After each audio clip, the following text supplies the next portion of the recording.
बहुत समय पहले की बात है। एक जंगल था। उस जंगल में सिर्फ हिरन ही रहते थे। चारों तरफ हरियाली थी, खूबसूरत पेड़, खूबसूरत फूल और बहुत सारा खाने को। उस जंगल में हिरन कभी भूखे नहीं रहते थे।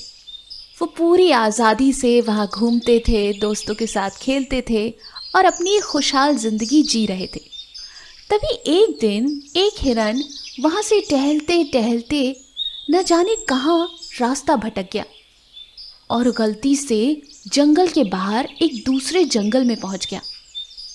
अब वो बहुत हैरान हो रहा था। चलते चलते अचानक उसे रास्ते में एक बारहसिंगा मिला। बारहसिंगा ने नए हिरन को देखते ही कहा, अरे, तुम तो इस जंगल के नहीं हो, तुम यहाँ पर कैसे? हाँ भाई, मैं यहाँ दूसरे जंगल से आया हूँ। यहाँ पर मैं गलती से भटक गया हूँ, अपने जंगल जाने का रास्ता ढूंढ रहा हूँ। ओहो हो, ये तो तुमने बहुत गलती करी। इस जंगल में जंगली जानवर हैं जो एक दूसरे को मार कर ही खाते हैं। अगर तुम किसी जंगली जानवर की नज़र में आ गए तो वो तुम्हें मार कर खा जाएंगे। कृपया कर अपने जंगल वापस चले जाओ। मैं तो चला। बारहसिंगा ये कहकर वहां से चला गया। हिरन ने उसकी बात सुनी लेकिन उस पर ज्यादा ध्यान नहीं दिया।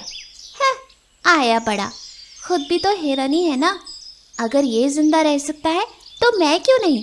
मैं तो पूरा जंगल घूम के ही अपने जंगल वापस जाऊंगा। ये कहकर हिरन और आगे बढ़ता चला गया।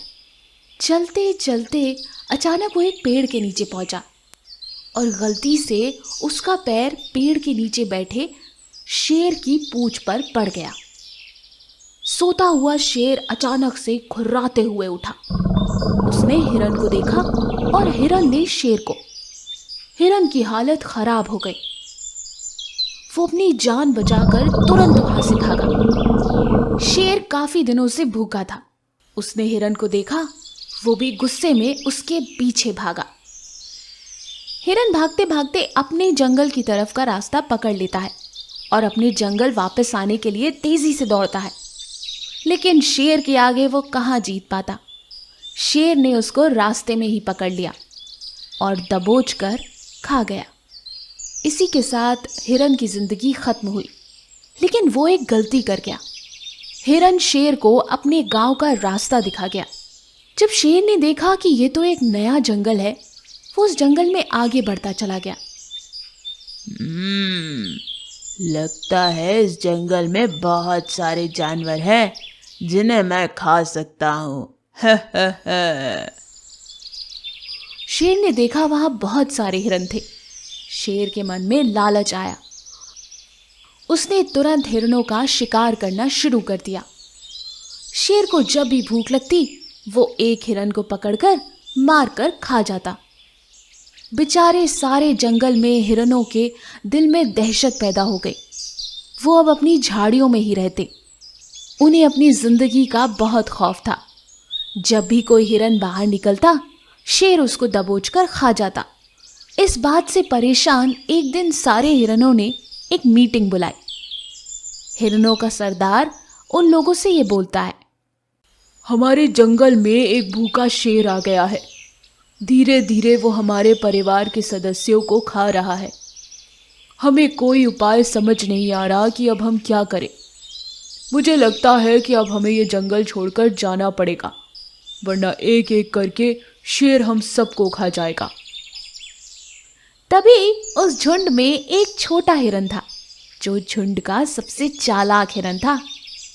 उसका नाम था ज्ञानेंद्र। ज्ञानेंद्र ने सरदार से बोला, सरदार, अगर आप बुरा ना माने तो मेरे पास एक तरकीब है। हाँ ज्ञानेंद्र, बोलो, क्या तरकीब है? मैंने पढ़ा है कि शेर 15 दिन तक भूखा रह सकता है और हम हिरन 21 दिन तक। तो क्यों ना हम सब 15 दिन के लिए अपनी अपनी झाड़ियों में अच्छे से छुप जाएं। कोई भी हिरन जंगल में 15 दिन तक बाहर ना निकले, क्योंकि अगर कोई बाहर निकला तो शेर उसे पकड़कर खा जाएगा और फिर दोबारा 15 दिन के लिए हम सबको खतरा हो जाएगा।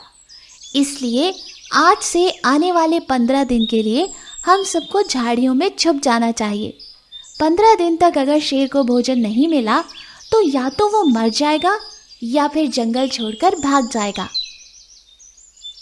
मुखिया को ज्ञानेंद्र की तरकीब बहुत अच्छी लगी।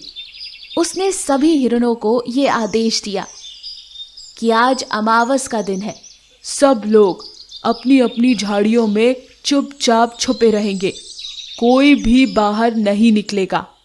अगर हम ऐसा करने में कामयाब रहे तो 15 दिन बाद सब कुछ ठीक हो जाएगा। ये कहकर सारे हिरन 15 दिन के लिए अपनी अपनी झाड़ियों में छुप गए। शेर बेचारा इधर उधर भूख के मारे तड़पता रहा। उसे पूरे जंगल में एक भी हिरन ढूंढने से भी नहीं मिला। 15 दिन पूरे हो चुके थे। सारे हिरन डरते डरते जंगल में बाहर निकले। बाहर निकलकर जब वो बीच जंगल पहुंचे तो उन्होंने देखा कि शेर बेचारा भूख के कारण वहां मरा पड़ा था। सभी हिरणों ने खूब जश्न मनाया और इसी के साथ उस पागल शेर से उन्हें आजादी मिल गई। चालाक भेड़िया और बगुला। एक बार एक घने जंगल में एक बड़ा तालाब था। तालाब में बगुले का झुंड रहता था। सभी बगुले तालाब में मछलियों पर रहते थे और खुशी से अपना जीवन बिता रहे थे। उसी जंगल में एक चालाक भेड़िया रहता था। भेड़िया भी तालाब का दौरा करता था और मछलियों को ही पकड़ता था। एक दिन जब वो अपना खाना खा रहा था, एक हड्डी उसके गले में फंस गई। अरे ये हड्डी कहाँ फंस गई? उसने इसे बाहर निकालने के लिए कड़ी मेहनत की। अरे ये निकल भी नहीं रही। लेकिन अपने प्रयास में वो सफल ना हो सका। भेड़िया दर्द में रोने लगा। दर्द असहनीय था। दर्द,